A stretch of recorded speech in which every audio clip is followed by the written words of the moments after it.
Fix Everything back with you today. Hot water tank, hot water heater needs some maintenance. This is a 75-gallon State hot water tank. It was installed about 6 years ago. I put it in myself. The other one finally tanked out, forgive the pun, rusted through and started leaking all over the basement.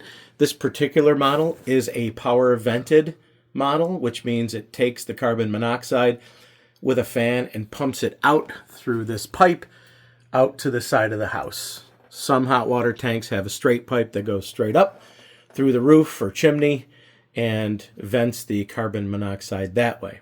This one does it with an electric motor. And today we're going to replace the anode rod. It's a straight piece of aluminum or magnesium pipe, for lack of a better term, but it's solid. And it goes into the hot water tank about 44 inches down inside the water in there. And what it does is, it is known as a sacrificial rod, a sacrificial anode rod. It sacrifices itself to save the inside lining of your hot water tank. And what happens is the microbes in your water will eat that instead of the inside of your tank, causing this to last a lot longer. If you don't replace that at all, it will shorten the life of your hot water tank and you'll have a leak on the floor eventually. So if you'd like to extend the life of your hot water heater, replace that anode rod. And the port is right there. That black cap is going to come off. We're going to unscrew the old one and put a new one in. So before we replace the anode rod, we're going to drain about a half a gallon out of this tank. And to do that, the first thing you need to do is shut off the water supply. It's the cold water supply that comes into the tank. Somewhere on the top of your tank or nearby, there's going to be a shutoff valve. And that's what I'm doing right now. Turn that clockwise to shut it off. Next thing we're going to do is we're going to drain the tank a little bit into this bucket from this brass outlet right here. Needs a screwdriver to undo it. So when we empty some of that water, that will give the new anode rod some space to go into the tank without it overflowing at the top. Be careful. You don't want to get your fingers too close because this water may be hot.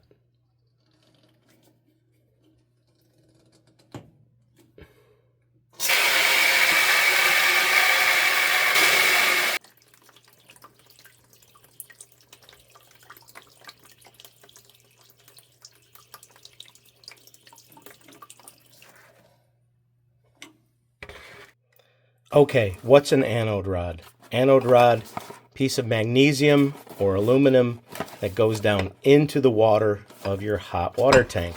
This one made by, I don't know, I got this on Amazon. Ow, nice. This is really cool. I'll tell you why. Not only is the anode rod in here, but they gave me the 1 1/16 socket, which is also known as 27 millimeters, I believe. Yes. This included the socket. It also included some Teflon tape for the threads. Awesome. And here is the anode rod. Now this does not look like the one in the picture that I showed you earlier. This is segmented. And the reason it's segmented is because I have very little clearance at the top of my hot water tank. There's no way I could get a solid rod in there. So I bought the segmented one, which will just drop in straight down, and then I will screw that threaded part right here onto the top. But before I do that, I'll wrap this with some Teflon tape. So you want to put this on so that when it ends on this thread, it ends where when you twist this into place, it will not unravel the Teflon tape. So that should do it, like this. So it basically ends this way. See how it terminated right there? So when I turn it this way and tighten it, it won't unravel that Teflon tape. So for this socket, you're going to need a 1/2-inch socket wrench. That square is going to have to fit in the top of this socket. So if you don't have one, get yourself one before you do this. Anode Somewhere on the top of your hot water heater, there's going to be a black cap of some kind. Be careful, it's not this one back here. You will see insulation coming out of there. Do not mess with that. That's where they pumped in the insulation to keep this hotter longer. So you need to get a screwdriver up under there. Just keep prying away at it around the circumference here. Eventually, it will pop up like it just did.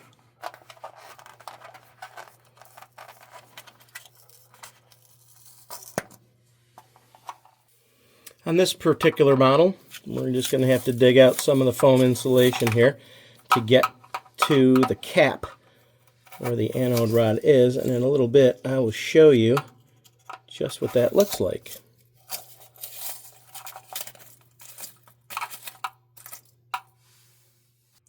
So what we're going to do is drop this on the old anode rod. Should fit perfectly. They're all standard sizes, and it does. Make sure you got this going the right way. We're going to be pulling towards myself and going counterclockwise to get this old anode rod in. Make sure that the socket is fully seated. You don't want any stripped anything. So I'm going to pull this towards me, but it might help to get a friend or someone to hold a hot water tank, so when you pull, it doesn't start yanking this out of position, because there's really nothing holding this up other than it standing on the floor.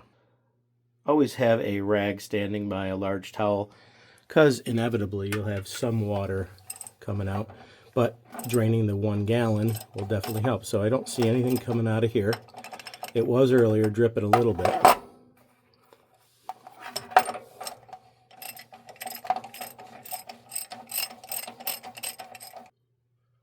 So it's extremely tight to get your fingers in there, so I have 2 screwdrivers and just pry it up and out.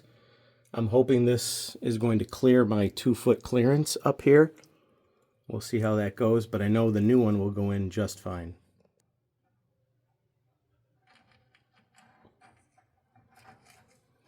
Yuck. There it goes, just enough to kind of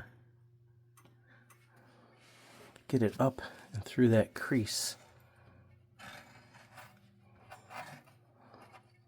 Maybe one more bend. Yep, so this was installed new, and it came with a stiff, solid rod in it, which is common. And that's why the segmented rod is going to come in handy. Okay, it's out. Let's put the new one in.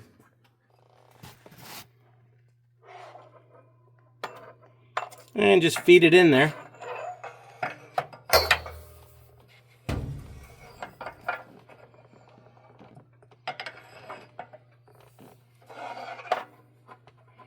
Careful of the end, you don't want to disturb the Teflon tape.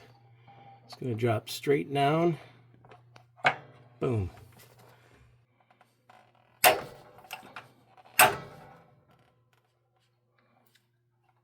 And that should do it.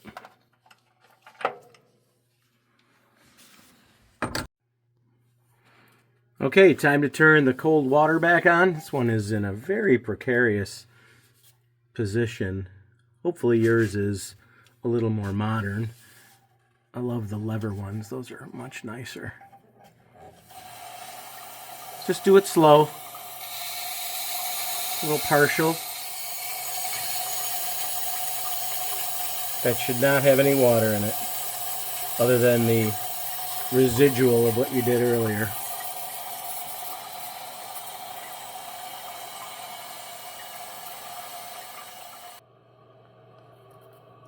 Woohoo! No leaks. Wow. Nice job, everybody. Hey, you know what? You just saved $200 to $300. That anode rod was 23 bucks, and it took me about, I don't know, up to a half an hour.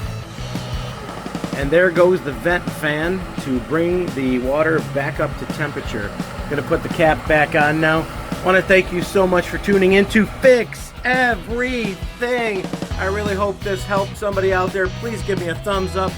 And if you know someone that really wants to start doing some DIY, please pass this video along. I would really appreciate it. I know I'm a tiny little fish in a big pond, but I thank you so much for your support. God bless you all. Have a great day.